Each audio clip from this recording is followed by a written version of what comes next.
എന്നെ സംബന്ധിച്ച് ഞാൻ ബ്ലോക്ക് പഞ്ചായത്ത് സെക്രട്ടറി ആയിട്ട് പ്രവർത്തിച്ചിരുന്ന കാലമാണ്. അത് ഒരുപാട് ശ്രദ്ധ വേണ്ട ഒരു ജോലിയാണ്. കാരണം നമ്മൾ എല്ലാ ടൈമിലും അവൈലബിൾ ആയിരിക്കണം എന്നുള്ളത്. അതോടൊപ്പം തന്നെ എൻ്റെ ഒരു ഫാമിലി സിറ്റുവേഷനിൽ എനിക്ക് ഒരു 4 വയസ്സുള്ളൊരു കുഞ്ഞുണ്ട്. വൈഫ് ദൂരെയാണ് വർക്ക് ചെയ്യുന്നത്. അതോടൊപ്പം തന്നെ എൻ്റെ ഫാമിലിയിൽ ഞാൻ പ്രിലിംസ് കഴിഞ്ഞപ്പോഴത്തേക്ക് എന്നെ ഏറ്റവും കൂടുതൽ സപ്പോർട്ട് ചെയ്തിരുന്ന എൻ്റെ അമ്മയ്ക്ക് വയ്യാണ്ടാവുകയുണ്ടായിരുന്നു. കാരണം അമ്മയ്ക്ക് ഒരു ഓർമ്മക്കുറവും മറ്റു പ്രശ്നങ്ങളുമായിട്ട് മാറുകയുണ്ടായിരുന്നു. ഇപ്പോഴും എൻ്റെ അമ്മയ്ക്ക് ഞാൻ KS റാങ്ക് 4 ആണ് കിട്ടി, അല്ലെങ്കിൽ എനിക്ക് റാങ്ക് കിട്ടി എന്നുള്ളത് ഇപ്പോഴും അറിയില്ല. നമസ്കാരം, എൻ്റെ പേര് അനുപം എസ് എന്നാണ്. ഞാൻ KS സ്ട്രീം 3 4 റാങ്ക് നേടിയ ആളാണ്. നിലവിൽ ഞാൻ അതിയന്നൂർ ബ്ലോക്ക് പഞ്ചായത്ത് സെക്രട്ടറിയായിട്ട് വർക്ക് ചെയ്ത് വരുന്നു. ജോലിയോടൊപ്പം തന്നെ ഞാൻ പഠനം തുടരുകയായിരുന്നു ഉണ്ടായിരുന്നത്. നിലവിൽ KSന് നോട്ടിഫിക്കേഷൻ വരുന്നതിന് മുന്നേ തന്നെ എക്സാം വരുമെന്നുള്ള ഒരു പ്രതീക്ഷയിൽ ആദ്യമായി എമിനൻറ്റിൽ ജോയിൻ ചെയ്യുകയുണ്ടായി. അത് 2023 അന്ന് ഓൺലൈൻ ക്ലാസ്സുകൾ വളരെ സജീവമായി കേൾക്കുകയുണ്ടായി. അതിനുശേഷം കൂടുതലും ഞാൻ റെക്കോർഡിംഗ് സെഷനാണ് കണ്ടത്. റെക്കോർഡിംഗ് സെഷൻ പലപ്പോഴും എൻ്റെ സമയപരിമിതി മൂലം 1.5x ഒക്കെ ഇട്ടാണ് ഞങ്ങൾക്ക് പലപ്പോഴും കണ്ടിട്ടുള്ളത്. എന്നിരുന്നാലും എനിക്ക് അത് എക്സാമിൻ്റെ മുന്നേ തന്നെ ഒരു ഹെഡ് സ്റ്റാർട്ട് നൽകുകയുണ്ടായി. അതിനുശേഷം 2023 പ്രിലിംസിന് വേണ്ടി നോട്ടിഫിക്കേഷൻ വന്നപ്പോൾ ഞാൻ ആ വീഡിയോ വീണ്ടും കാണുകയും ആ നോട്ടുകൾ പ്രിപ്പയർ ചെയ്തത് ഒന്നുകൂടെയും റിവൈസ് ചെയ്യും. അതോടൊപ്പം തന്നെ എമിനൻറ്റിൻ്റെ ക്വസ്റ്റ്യൻ ബാങ്ക് അടക്കം, അതായത് ടെസ്റ്റ് സീരീസ് പങ്കെടുക്കുകയും ചെയ്തു. അതോടൊപ്പം തന്നെ എനിക്കിപ്പോഴും ഓർമ്മയുണ്ട്, വളരെ വിപുലമായൊരു ഫാക്കൽറ്റിയുടെ ക്ലാസ്സായിരുന്നു എനിക്കുണ്ടായിരുന്നത്. ഒന്ന് സിറാജ് സാറിൻ്റെ പൊളിറ്റി, അതുപോലെ തന്നെ കൃഷ്ണചന്ദ്രൻ സാറിൻ്റെ ജിയോഗ്രഫി, അതുപോലെ സഫ്വാൻ സാറിൻ്റെ കേരള ഹിസ്റ്ററി. ഏറ്റവും എടുത്തു പറയേണ്ടത് ലാംഗ്വേജിൻ്റെ കാര്യത്തിൽ ഇംഗ്ലീഷ് അത്യാവശ്യം അറിവുള്ള ആളെന്നുള്ള ഒരു വിശ്വാസമായിരുന്നു എനിക്ക്. അതിൽ രേഷ്മ മാമിൻ്റെ ക്ലാസ് വളരെ നന്നായിട്ടുണ്ടായിരുന്നു. അതുപോലെ മലയാളം ക്ലാസ്സും വളരെ വിപുലമായ ഒരു മലയാളം ക്ലാസ്സും കിട്ടിയിരുന്നു. അങ്ങനെ എനിക്ക് പ്രിലിംസിന് അത്യാവശ്യം വേണ്ട ക്വാളിഫൈ ചെയ്യാനായിട്ട് എനിക്ക് ലാംഗ്വേജ് അടക്കമുള്ള എല്ലാ സപ്പോർട്ടും ഈ പ്രിലിംസിന് കിട്ടി. അത് എമിനൻറ്റിൻ്റെ ഒരു പ്രത്യേകതയായിട്ട് ഞാൻ കാണുന്നു. അതുപോലെ മറക്കാൻ പറ്റാത്തത് അലക്സ് സാറിൻ്റെ വേൾഡ് ഹിസ്റ്ററി, വളരെ വിപുലമായ നോളജ് കിട്ടുന്ന രീതിയിലുള്ള ഒരു ക്ലാസ്സായിരുന്നു. അതും എനിക്ക് ലഭിക്കുകയുണ്ടായി.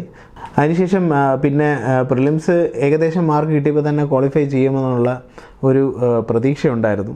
അതുകൊണ്ട് തന്നെ എമിനൻറ്റിൻ്റെ ആ യാത്രയിൽ വീണ്ടും ഞാൻ തുടരുകയുണ്ടായി. അതിൽ എമിനൻറ്റ് കൊണ്ടുവന്ന ഏറ്റവും വലിയൊരു ഇന്നോവേഷനായിട്ട് ഞാൻ കാണുന്നത് KSൻ്റെ ഒരു മെയിൻസിൻ്റെ ഒരു ബുക്ക് ഇറക്കുകയുണ്ടായി. അത് ആൻസർ റൈറ്റിങ്ങിൻ്റെ ബുക്ക്ലെറ്റാണ്.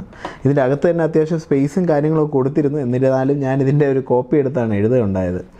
കാരണം എനിക്ക് പലപ്പോഴും ഈ ബുക്കിൽ വെച്ച് എഴുതുന്നതിന് ഒരു കംഫർട്ടിൻ്റെ ഒരു പ്രശ്നമുള്ളതുകൊണ്ട് ഞാനിതിൻ്റെ കോപ്പി എടുത്ത് അത് നോട്ടാക്കി എഴുതി മൊത്തം പഠിക്കുകയുണ്ടായി. അപ്പം വളരെ വിപുലമായ ഒരുപാട് പ്രത്യേകതകളുള്ള ക്വസ്റ്റ്യൻസ്, വളരെ അപ് ടു ഡേറ്റ് ആയിട്ടുള്ള ക്വസ്റ്റ്യൻസ് എന്ന് ഞാൻ പറയും. കാരണം വളരെ അപ് ടു ഡേറ്റ് ആയിട്ടുള്ള ഒരുപാട് ക്വസ്റ്റ്യൻസ് കിട്ടുകയുണ്ടായി അതിൽ. അത് എൻ്റെ ഫ്രണ്ട് ഇപ്പോൾ രജീഷ്, ഞങ്ങളൊരു പെയറായിട്ടാണ് പഠിച്ചത്. ആ സമയത്ത് പോലും രജീഷ് പോലും പലപ്പോഴും നമ്മൾ രജീഷ് 2 ഇൻസ്റ്റിറ്റ്യൂട്ടിലും ചേരുകയുണ്ടായിരുന്നു. അപ്പോൾ അവിടെ പോലും കാണാത്ത ക്വസ്റ്റ്യൻസ് ഇവിടുന്ന് കിട്ടി. പലപ്പോഴും എൻ്റെ അടുത്ത് അത് പറഞ്ഞിട്ടുണ്ട്, പല ഇൻ്റർവ്യൂസിലും അത് മെൻഷൻ ചെയ്തിട്ടുണ്ടായിരുന്നു. അതോടൊപ്പം തന്നെ KSൻ്റെ മെയിൻസിന് എഴുത്ത് കളരി എന്ന് പറയുന്നൊരു പ്രാക്ടീസ് ഉണ്ടായിരുന്നു. അത് നമ്മൾ പലപ്പോഴും നോട്ട്സ്, അതായത് ക്വസ്റ്റ്യൻ ഉണ്ടാവും, ക്വസ്റ്റ്യൻ്റെ നോട്ട്സ് നേരത്തെ ഇത് റൈറ്റിംഗ് ബുക്ക്ലെറ്റ് തന്നിട്ടുണ്ടാവും. അത് പ്രകാരം കൃത്യമായി അത് നോട്ട് ചെയ്ത് എഴുതുക എന്നുള്ളതാണ്. നമ്മൾ ക്വസ്റ്റ്യൻസ് നോക്കി അത് എഴുതി കൊടുക്കുമ്പോൾ അത് കൃത്യമായൊരു നല്ല ഇവാലുവേഷനും എനിക്ക് കിട്ടി. അത് നല്ലൊരു ടീമാണ്. അത് എന്നെ ഒരുപാട് മെൻറ്റ് ചെയ്തു. അൾട്ടിമേറ്റ്ലി അവസാനം വന്നപ്പോഴത്തേക്കും ഒരു മെൻറ്റർഷിപ്പിലേക്ക് പോയി എന്ന് തന്നെ ഞാൻ വിശ്വസിക്കുന്നു. കാരണം അത്രയും നല്ല രീതിയിൽ നമുക്കൊരു ക്വസ്റ്റ്യൻ എഴുതാനുള്ളൊരു പാറ്റേൺ വന്നു. അത് പലപ്പോഴും എനിക്ക് ശരിക്കും പറഞ്ഞൊരു ഹെൽപ്പായിട്ടുണ്ടായിരുന്നു. കാരണം പ്രിലിംസ് കഴിഞ്ഞ് മെയിൻസിന് എത്തുമ്പോഴത്തേക്കും നമ്മളൊരു പാറ്റേൺ പ്രതീക്ഷിച്ചാണ് പോയത്.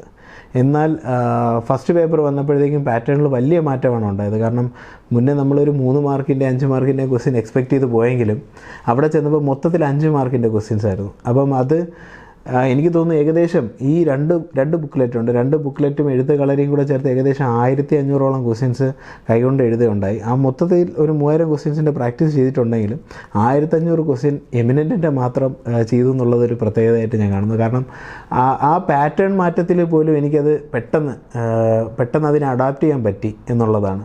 അല്ലെങ്കിൽ ചിലപ്പോൾ എനിക്കത് ചിലപ്പോൾ എത്തിപ്പെടാൻ പറ്റാത്ത രീതിയിലായിരുന്നു. തുടക്കത്തിലൊരു ടെൻഷൻ ഉണ്ടായിരുന്നു ഈ മെയിൻസിന് പറ്റണം. അപ്പോൾ എനിക്ക് നിങ്ങളുടെ കുട്ടികളോട് ഒരു കാര്യം കൂടെ പറയാനുള്ളതെന്ന് വെച്ചാൽ, നമ്മൾ ഈ പറഞ്ഞ പോലെ നമ്മുടെ പ്രാക്ടീസിലാണ് അതിരിക്കുന്നത്. നമ്മൾ പ്രാക്ടീസ് ചെയ്യുമ്പോൾ നമുക്ക് പെട്ടെന്നൊരു മാറ്റം വന്നാൽ നമുക്ക് കൃത്യമായിട്ട് അത് അഡാപ്റ്റ് ചെയ്ത് നമുക്ക് നമ്മുടെ രീതിയിൽ അത് മാറ്റിയെടുക്കണമെങ്കിൽ നമുക്ക് ആ പ്രാക്ടീസ് വേണം. അപ്പോൾ അതിന് എന്നെ ഒരു പരിധി വരെ അല്ലെങ്കിൽ വളരെയധികം എമിനൻ്റ് PSC സഹായിച്ചിട്ടുണ്ട്. പിന്നെ ഇൻ്റർവ്യൂവിൻ്റെ സമയത്ത് അത് കഴിഞ്ഞ് മെയിൻസ് ക്ലിയർ ചെയ്തു, ഇൻ്റർവ്യൂ വന്ന സമയത്ത് കൃത്യമായിട്ട് എനിക്കൊരു ഫോളോ അപ്പ് എമിനൻ്റ് PSC നൽകി. ഒരു 1-on-1 സെഷൻ, അതുപോലെ തന്നെ ഒരു മെൻറ്ററിങ് സെഷനും കിട്ടിയിട്ടുണ്ടായിരുന്നു. അപ്പോൾ കൃഷ്ണചന്ദ്രൻ സാറിൻ്റെ 1-on-1 സെഷൻ കിട്ടി. ആദ്യമേ തന്നെ ഞാൻ പറഞ്ഞല്ലോ, കൃഷ്ണചന്ദ്രൻ സാറ് ജിയോഗ്രഫി എടുത്തപ്പോൾ തന്നെ എനിക്ക് അദ്ദേഹത്തിനോട് വളരെ ഒരു താല്പര്യം, അല്ലെങ്കിൽ ഒരു ബഹുമാനം ഉണ്ടായിരുന്ന ഒരു വ്യക്തിയാണ്. അപ്പം അദ്ദേഹത്തിൻ്റെ തന്നെ ഒരു 1-on-1 സെഷൻ കിട്ടിയതിൽ എനിക്ക് വളരെയധികം സന്തോഷമുണ്ട്. അങ്ങനെ എൻ്റെ വിജയത്തിന് തുടക്കം മുതൽ, അതായത് എൻ്റെ പ്രിലിംസ് മുതൽ എൻ്റെ ഇൻ്റർവ്യൂ കഴിഞ്ഞ് എൻ്റെ റിസൾട്ട് വരുന്ന വരെയുള്ള കാര്യത്തിൽ കൃത്യമായൊരു ഫോളോ അപ്പ് നടത്തിയത് എൻ്റെ പ്രിയ സുഹൃത്ത് അജിൻ കൂടെയാണ്. അജിൻ എമിനൻ്റ് PSCയുടെ ഒരു വൺ ഓഫ് ദ ഫാക്കൽറ്റിയും അതിൻ്റെ മെയിൻ ഒരു പ്രൊപ്പറേറ്റർ എന്ന് വേണമെങ്കിൽ ഈ പറയാവുന്ന രീതിയിലുള്ളൊരു വ്യക്തിയാണ്. അപ്പം അങ്ങനെ നമുക്കൊരു ഫാമിലി ലൈക്ക് ഒരു സംവിധാനമായിരുന്നു എമിനൻ്റ് PSC. അത്രയും ഒരു പേഴ്സണൽ കെയർ എനിക്ക് കിട്ടിയെന്നുള്ളതിൽ ഞാൻ വളരെ ചാരിതാർത്ഥ്യനാണ്. അപ്പോൾ എൻ്റെ ഈ റാങ്ക് 4-ന് അല്ലെങ്കിൽ എൻ്റെ ഈ KSന് എനിക്ക് കിട്ടിയ 4ാം റാങ്കിന് ഒരു വലിയൊരു ഉത്തരവാദിത്വം അല്ലെങ്കിൽ വലിയൊരു പങ്ക് എന്ന് പറയുന്നത് എമിനൻ്റ് PSCക്ക് തന്നെയാണ്. So thank you so much eminent PSC for that.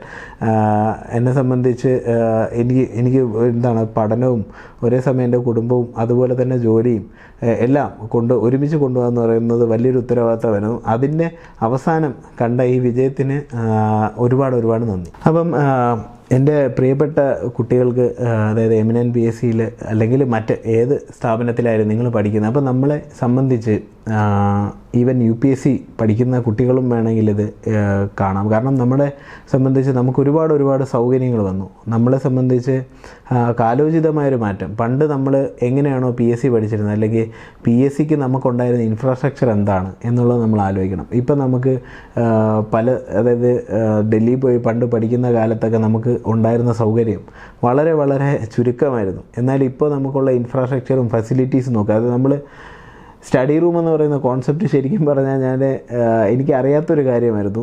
ഞാൻ ഈ പഠിക്കുന്ന സമയത്താണ്, അല്ലെങ്കിൽ പ്രിലിംസിൻ്റെ സമയത്താണ് ഇങ്ങനെ സ്റ്റഡി റൂം എന്നൊരു കോൺസെപ്റ്റ് തന്നെ ഉണ്ടെന്ന് അറിഞ്ഞത്. അപ്പം അത്രയും കാലം മാറി, അത്രയും സംവിധാനങ്ങളിലേക്ക് നിലവിൽ നമ്മുടെ പഠനം ഉയർന്നു. അതുപോലെ തന്നെ നമുക്കിപ്പോൾ ഒരുപാട് സഹായം ചെയ്യാനായിട്ട് ChatGPTയും ജെമിനി പോലത്തെ നമ്മുടെ AI ഫീച്ചേഴ്സും അല്ലെങ്കിൽ AI സോഫ്റ്റ്വെയറും ഒക്കെ ഉള്ളൊരു കാലമാണ്. അപ്പോൾ നമുക്ക് പഠനം എന്ന് പറയുന്നത് നമ്മൾ പണ്ട് കണ്ടെത്തിക്കൊണ്ടിരുന്നത് ഇപ്പോൾ നമ്മുടെ മുന്നിൽ വരുന്ന രീതിയിലേക്ക് മാറി. അപ്പോൾ ഞാൻ പറഞ്ഞല്ലോ, നേരത്തെ പറഞ്ഞ പോലെ നമ്മുടെ യൂട്യൂബ് വീഡിയോസിൽ ക്ലാസ് കാണുക, അല്ലെങ്കിൽ നമുക്ക് മെയിൻസിൻ്റെ ഒരു ആൻസർ പെർഫെക്ഷന് വേണ്ടി നമുക്ക് AIയിലൂടെ നോക്കുക എന്നൊക്കെ പറയുന്നത് നമുക്ക് എളുപ്പമായി മാറി എഡ്യൂക്കേഷൻ എന്നുള്ളതാണ്.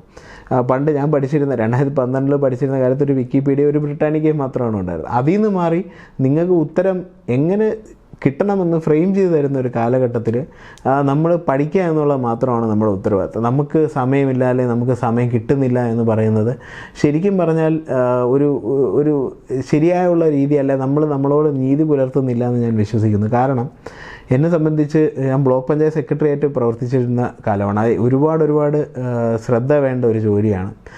കാരണം നമ്മൾ എല്ലാ ടൈമിലും അവൈലബിൾ ആയിരിക്കണം എന്നുള്ളത്. അതോടൊപ്പം തന്നെ എൻ്റെ ഒരു ഫാമിലി സിറ്റുവേഷനിൽ എനിക്ക് ഒരു 4 വയസ്സുള്ളൊരു കുഞ്ഞുണ്ട്. വൈഫ് ദൂരെയാണ് വർക്ക് ചെയ്യുന്നത്. അതോടൊപ്പം തന്നെ എൻ്റെ ഫാമിലിയിൽ ഞാൻ പ്രിലിംസ് കഴിഞ്ഞപ്പോഴത്തേക്ക് എന്നെ ഏറ്റവും കൂടുതൽ സപ്പോർട്ട് ചെയ്തിരുന്ന എൻ്റെ അമ്മയ്ക്ക് വയ്യാണ്ടാവുകയുണ്ടായിരുന്നു. കാരണം അമ്മയ്ക്ക് ഒരു ഓർമ്മക്കുറവും മറ്റു പ്രശ്നങ്ങളുമായിട്ട് മാറുകയുണ്ടായിരുന്നു. ഇപ്പോഴും എൻ്റെ അമ്മയ്ക്ക് ഞാൻ KS റാങ്ക് 4 ആണ് കിട്ടി, അല്ലെങ്കിൽ എനിക്ക് റാങ്ക് കിട്ടിയെന്നുള്ളത് ഇപ്പോഴും അറിയില്ല. ആ ഒരു രീതിയിലാണ് ഞാൻ അതിനെ കാണുന്നത്. എൻ്റെ പേഴ്സണലായിട്ടുള്ള കുറച്ച് ലോസിൻ്റെ ഭാഗമായിട്ട് ഞാൻ അതിൽ കാണും, എൻ്റെ വിക്ടറിയോടൊപ്പം തന്നെ. അപ്പം അങ്ങനെ വരുമ്പോൾ നമുക്ക് ആലോചിക്കാം, എൻ്റെ ഒരു മെൻ്റൽ സ്റ്റേറ്റ് എന്ന് പറയുന്നത് വളരെ കറക്റ്റ് അല്ലാത്തൊരു സിറ്റുവേഷൻ ആയിരുന്നു മെയിൻസിന്. എന്നാൽ ആ സമയത്ത് നമ്മളുടെ ഫോക്കസ്, കാരണം നമുക്കൊരു ഷോർട്ട് ടേമിൽ നമുക്കൊരു ലക്ഷ്യം വേണമെന്നുള്ളതിന് നമുക്ക് കൃത്യമായിട്ട് നോക്കുകയാണെങ്കിൽ എന്നെ സംബന്ധിച്ച് സമയം എന്ന് പറയുന്നത് ഏറ്റവും വിലയുള്ളൊരു, ഏറ്റവും മൂല്യമുള്ളൊരു വസ്തുവായിരുന്നു. കാരണം ജോലിയുടെ ഇടയ്ക്കായാലും നമുക്ക് കിട്ടുന്ന ലഞ്ച് ബ്രേക്കുകൾ വളരെ കട്ട് ഷോട്ട് ചെയ്ത് ഒരു 10 മിനിറ്റ് കിട്ടുമെങ്കിൽ ഞാൻ ഈ പറയുന്ന എഴുത്ത് കളരിയിൽ 2 ക്വസ്റ്റ്യൻ എഴുതുക എന്നുള്ളതായിരുന്നു എൻ്റെ ലക്ഷ്യം. അപ്പോൾ എൻ്റെ കൂടെ ഉണ്ടായിരുന്ന പല കൊളീഗ്സ്, ഇപ്പം നിതിൻ എന്ന് പറയുന്ന എൻ്റെ കൊളീഗ് ഉണ്ടായിരുന്നു, ആ പുള്ളി സ്റ്റഡി റൂമിലൊക്കെ ഇരിക്കുന്ന സമയത്ത് ഞാൻ ഇടയ്ക്ക് ഒരു അരമണിക്കൂറൊക്കെ വരുമ്പോൾ അരമണിക്കൂറത്തേക്ക് എന്ത് ചെയ്യാനാണ് വരുന്നതെന്നുള്ള രീതിയിലൊക്കെ പലപ്പോഴും തമാശയായിട്ടൊക്കെ സംസാരിക്കുന്നത്. അവിടെയുള്ള പല കുട്ടികളും എല്ലാവരും ചോദിക്കും. അപ്പോൾ ഞാൻ പറയുന്നത് എനിക്കിതേ അഫോർഡ് ചെയ്യാൻ പറ്റുള്ളൂ. അപ്പം എനിക്ക് ആ പറയുന്ന അരമണിക്കൂർ കിട്ടുമ്പോൾ എനിക്ക് 5 ക്വസ്റ്റ്യൻ എഴുതാം, അതാണ് എൻ്റെ ടാർഗറ്റ്. അപ്പം അങ്ങനെ പലപ്പോഴും സിനിമയ്ക്ക് പോവുകയോ എൻ്റെ ഏറ്റവും വലിയ ഇഷ്ടവിനോദമായ സിനിമ ഉൾപ്പെടെയുള്ള എല്ലാ കാര്യങ്ങളും മാറ്റി വെച്ചുകൊണ്ടാണ് ഞാൻ കൃത്യമായിട്ട് പഠിച്ചത്, മെയിൻസിനൊക്കെ പഠിച്ചത്. അപ്പം നമ്മളെ സംബന്ധിച്ച് നമുക്ക് എന്താണ് ആശ്വാസം നൽകുന്നത്? ആ സമയത്ത് എനിക്ക് ആശ്വാസം നൽകിയിരുന്നത് സിനിമയോ പഠനമോ അല്ല, എൻ്റെ കുഞ്ഞിനോടുള്ള കുറച്ച് നിമിഷങ്ങളും അല്ലെങ്കിൽ ഞാൻ സ്പെൻഡ് ചെയ്തിരുന്ന സമയം. അതോടൊപ്പം തന്നെ എന്നെ ഏറ്റവും കൂടുതൽ വെൻ്റ് ഔട്ട് ചെയ്തിരുന്നത് ഈ മെയിൻസിൻ്റെ എക്സാം ആയിരുന്നു. എൻ്റെ സ്റ്റഡി ആയിരുന്നു. കാരണം എനിക്ക് ആ ഫോക്കസ് വന്നപ്പോഴത്തേക്കും എനിക്ക് മറ്റ് വിഷമങ്ങൾ മാറ്റി വെച്ച് എനിക്ക് മുന്നോട്ട് പോകാൻ പറ്റിയെന്നുള്ളതാണ്. അപ്പം നിങ്ങളെ സംബന്ധിച്ച് നിങ്ങൾക്ക് ഏറ്റവും വലിയ ലക്ഷ്യം എന്താണെന്ന് വെച്ചാൽ നിങ്ങളുടെ പഠനം തന്നെ ആയിരിക്കണം. അതായിരിക്കണം നിങ്ങളുടെ വെൻ്റ് ഔട്ട് എന്ന് പറയുന്നത്. കാരണം നിങ്ങൾക്ക് ഇപ്പോൾ കിട്ടുന്ന സമയം, സന്ദർഭം, സാഹചര്യം ജീവിതത്തിൽ ഒരിക്കലും കിട്ടണമെന്നില്ല. I was fortunate enough that I could clear the exam. അല്ലെങ്കിൽ എനിക്ക് ചില കാര്യങ്ങൾ കറക്റ്റായിട്ട് വന്നു, എനിക്ക് ഭൂരിഭാഗവും നെഗറ്റീവായിട്ട് വന്നില്ലെങ്കിൽ അല്ലെങ്കിൽ എനിക്ക് തടസ്സങ്ങളാണ് വന്നതെങ്കിൽ ആ പ്രതിബന്ധത്തിൻ്റെ ഇടയ്ക്ക് ഞാൻ കുറച്ച് പോസിറ്റീവ് കണ്ടതുകൊണ്ടാണ് എനിക്ക് ഈ ഒരു ലക്ഷ്യത്തിലേക്ക് എത്തുക. അപ്പം നിങ്ങളെ സംബന്ധിച്ച് നിങ്ങളുടെ ഏറ്റവും ഐഡിയൽ സമയം, നിങ്ങളുടെ അച്ഛനും അമ്മയ്ക്കും ആരോഗ്യമുള്ള സമയം, അല്ലെങ്കിൽ നിങ്ങൾക്ക് മറ്റ് ജോലികളോ മറ്റ് ഡിസ്ട്രാക്ഷൻസോ ഇല്ലാത്ത സമയം, നിങ്ങൾക്ക് ഉത്തരവാദിത്തങ്ങൾ കുറഞ്ഞ സമയം, ആ കാലഘട്ടത്തിൽ നിങ്ങൾക്ക് പരമാവധി യൂട്ടിലൈസ് ചെയ്യാൻ പറ്റുന്ന സാഹചര്യമാണെങ്കിൽ അത് ഉപയോഗിക്കുക എന്നുള്ളതാണ്. അവിടെ നിങ്ങളുടെ സമയത്തിനെ ഒരു ഗോൾഡ് കോയിനായിട്ട് കാണണം. ആ ഗോൾഡ് കോയിനിൽ നിങ്ങൾക്ക് എത്രത്തോളം കളക്ട് ചെയ്യാൻ പറ്റുമോ അത്രത്തോളം നിങ്ങൾ വിജയത്തിലേക്ക് എത്തും.